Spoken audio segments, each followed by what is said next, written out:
Good morning, students. Today I am going to start with the third chapter from a history book. The name of the chapter is First Phase of the Indian National Movement. The history of the Indian national movement can broadly be divided into three phases: the early nationalist phase, the assertive phase, and the Gandhian era. Now, in this chapter, we will discuss about the early nationalist phase. But before explaining this chapter from your book, let me explain you this chapter in short. Now let me explain you who were the early nationalists. The period from 1885 to 1905 was dominated by a group of people drawn from the educated middle class called the early nationalists. The early nationalists asked for constitutional and other reforms within the framework of the British rule because they had faith in the British sense of justice and fair play. The important early nationalist leaders included W.C. Banerjee, Raj Bihari Ghosh, Surendranath Banerjee, R.C. Dutt, Dadabhai Naroji, Gopal Krishna Gokhale, and Pandit Madan Mohan Malviya. Now let me explain you about the demands of the early nationalists.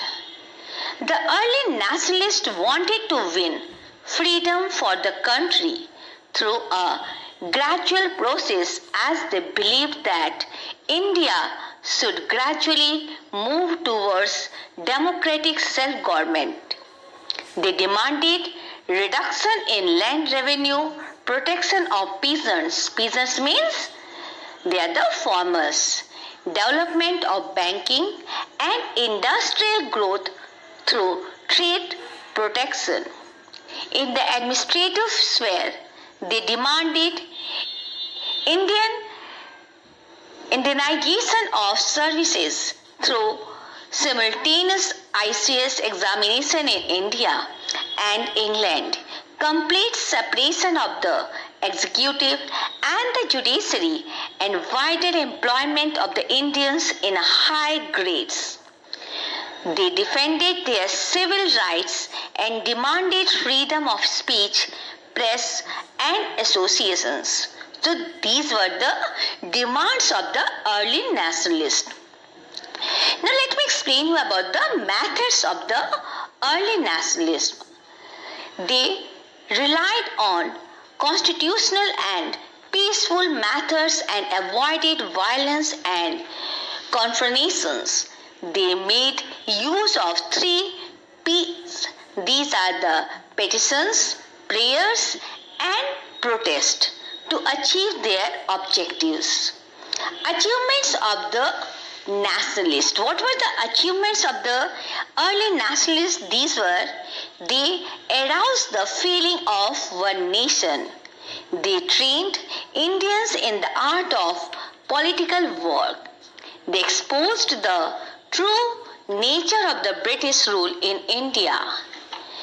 They pressurized the British government to introduce certain reforms like the appointment of Public Service Commission 1886, holding of ICS examination simultaneously in England and India, and appointment of the Welby Commission of Indian Expenditure.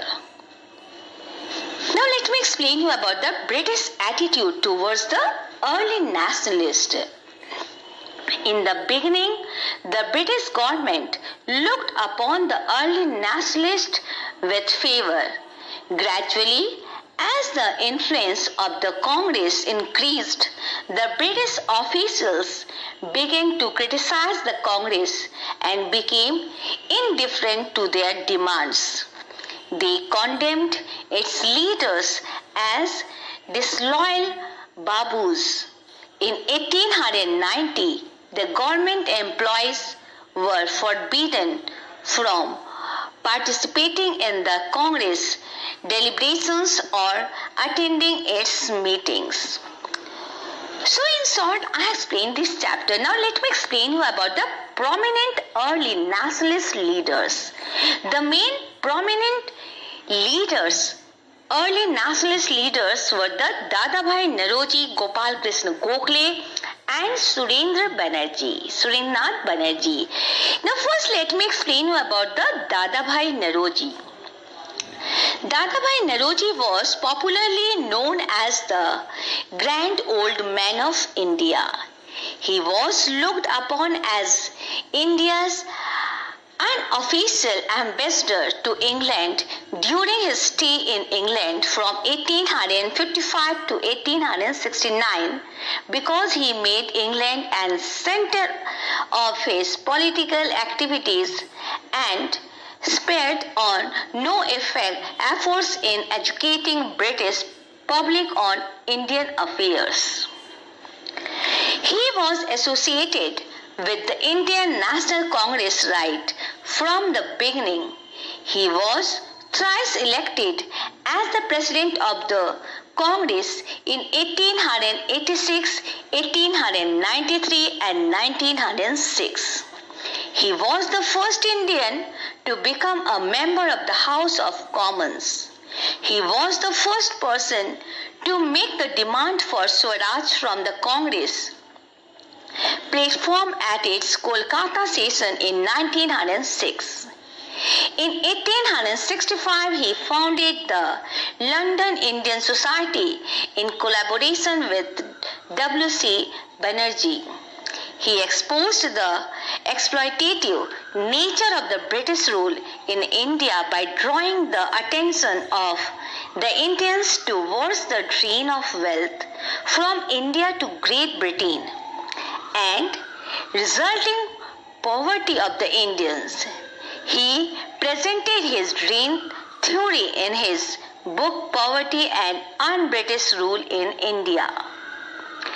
Now let me explain you the second important prominent early nationalist leader. He was the Gopal Krishna Gokhale. Gopal Krishna Gokhale was a great patriot, social reformer and an educationist.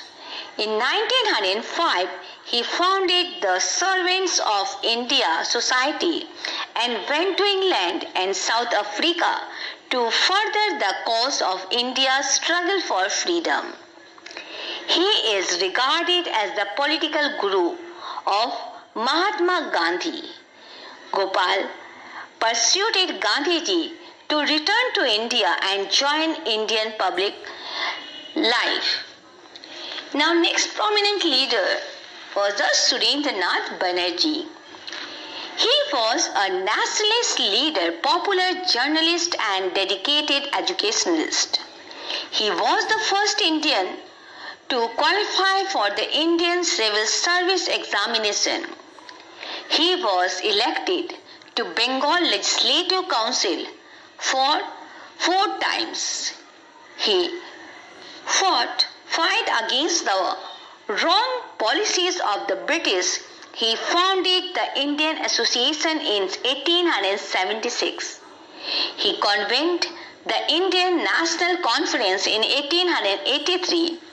Its aim were to educate people, to create strong public opinion in the country, and to arouse political consciousness and the unity. He advocated constitutional methods to achieve the goal of self-government for India. He favored the use of opposition where necessary and cooperation were possible. He opposed the Arms Act, the Vernacular Press Act, the lowering of age for appearing in the ICS examination from 21 to 19 years, the Morley Minto reforms, and the partition of Bengal. So in short, I explained this chapter. Now in my next lecture, I will explain you this chapter from your book. Thank you. God bless you all.